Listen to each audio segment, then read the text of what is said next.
మేషరాశి వారికి ఏలి నడిచిన ప్రారంభమైంది. వృత్తి ఉద్యోగాల్లో కొన్ని మార్పులు చోటు చేసుకుంటాయి. ఉద్యోగం మారే పరిస్థితి గోచరిస్తోంది. లేదా ఉన్న ఉద్యోగంలోనే ట్రాన్స్ఫర్ అయ్యే అవకాశాలు కూడా లేకపోలేదు. ఉద్యోగరీత్యా సహోద్యోగులతో మిత్రత్వం ఏర్పరచుకోవడం చెప్పదగిన సూచన. గొడవలకు వెళ్లకుండా నిదానంగా ముందుకు వెళ్ళడం చెప్పదగిన సూచన.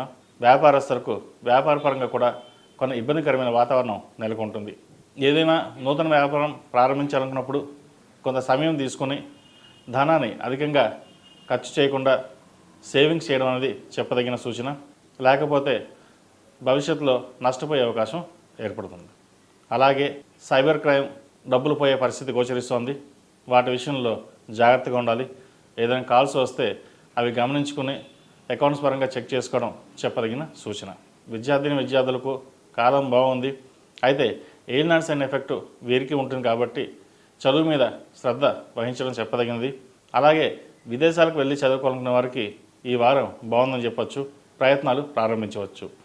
వైద్య వృత్తిలో ఉన్న వారికి, సాఫ్ట్వేర్ రంగంలో ఉన్న వారికి, చార్టెడ్ అకౌంట్స్, కెమికల్ ఇంజనీర్స్కి, అలాగే చిరు వ్యాపారస్తులకు, ఫాస్ట్ ఫుడ్ సెంటర్స్ వీళ్ళకి అందరికీ బాగుందని చెప్పొచ్చు.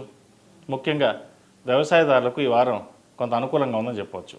ఈ రాశిలో జన్మించిన స్త్రీలకు వృత్తిపరంగా, వ్యాపారపరంగా మానసికమైన ఒత్తిడి ఎక్కువగా ఉంటుంది. ఏ పని చేసినా వెనక్కి వెళ్ళడం, లేదా పనిలో ఆటంకాలు కలగడం, ఉద్యోగంలో సహోద్యోగులతో విభేదాలు రావడం ఏర్పడుతుంది. ఒకసారి ఉద్యోగం పోయే పరిస్థితి కూడా ఏర్పడుతుంది. అది కొంతమందికి మాత్రమే. ఉద్యోగం చేసుకోవడం, మారకుండా ఉండడం చెప్పదగినది. ఒక్కోసారి కొత్త ఉద్యోగాలు కూడా వచ్చాయి, వెళ్దాం అనే ఆలోచన కూడా ఉంటుంది. ప్రస్తుతానికి వాటికి ఆపి నిదానంగా వెళ్ళడం చెప్పదగిన సూచన. అలాగే ఈ రాశివారు ఆరోగ్యపరంగా కొన్ని జాగ్రత్తలు తీసుకోవాలి. బంధువులతోటి, సహోద్యోగులతోటి విభేదాలు లేకుండా చూసుకోవాలి. వివాహం కాని వారికి వివాహ ప్రయత్నాలు మొదలుపెట్టవచ్చు. కొంచెం ఆలస్యమైనా సరే మంచి సంబంధం కుదురుతుంది. సంతానపరంగా కొన్ని ఇబ్బందులు ఉంటాయి. సంతానం కోసం ప్రయత్నిస్తున్న వారికి కొన్ని జాగ్రత్తలు తీసుకోవాలి. అబార్షన్ అయ్యే అవకాశాలు కూడా లేకపోలేదు. అందరికీ కాదండి, కొంతమందికి మట్టుకే. కాబట్టి సంతానం విషయంలో కొన్ని జాగ్రత్తలు తీసుకుని ముందుకు వెళ్ళడం చెప్పదగినది. ఏదైనా ఫిక్స్డ్ డిపాజిట్స్ ఉంటే వాటిని తీయకుండా ఉండడం చెప్పదగినది.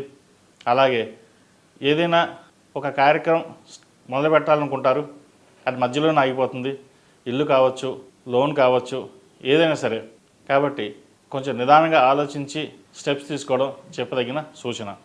ఈ రాశి వారు 8 శనివారాలు శనికి తైలాభిషేకం చేయించడం, అలాగే అఘోర పశుపతి హోమం చేయించడం చెప్పదగిన సూచన.